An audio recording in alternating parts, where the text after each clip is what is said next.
ગાંધીનગરથી સમાચાર મળી રહ્યા છે, જ્યાં ખેડાના કાપલીકાંડ અંગે શિક્ષણ મંત્રીનું નિવેદન સામે આવ્યું છે। તો ગાંધીનગરથી આ સમાચાર, ખેડામાં કાપલીકાંડનો જે વિડીયો સામે આવ્યો તેને લઈને શિક્ષણ મંત્રી પ્રફુલ્લ પાનસેરિયાનું નિવેદન સામે આવ્યું છે।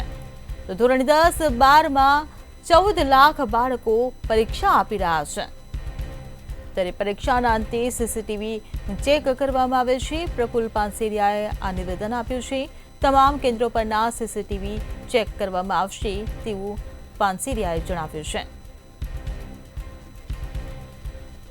પરીક્ષા જ્યારે શરૂ છે ત્યારે પૂરા ગુજરાતમાં 14 લાખ ઉપરના વિદ્યાર્થી દીકરા દીકરીઓ પરીક્ષા આપી રહ્યા છે। તમામ કેન્દ્રો પર સીસીટીવી કેમેરા લાગેલા છે।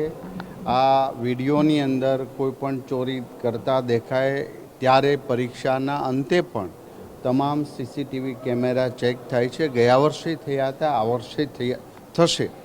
આવી કોઈ પણ ઘટનાઓ ચલાવી લેવામાં આવશે નહીં, કારણ કે હોશિયાર વિદ્યાર્થીઓ મહેનત કરીને પરીક્ષા આપતા હોય ત્યારે એમને અન્યાય ન થાય એ પણ એક પરીક્ષા વ્યવસ્થાની જવાબદારીમાં આવે।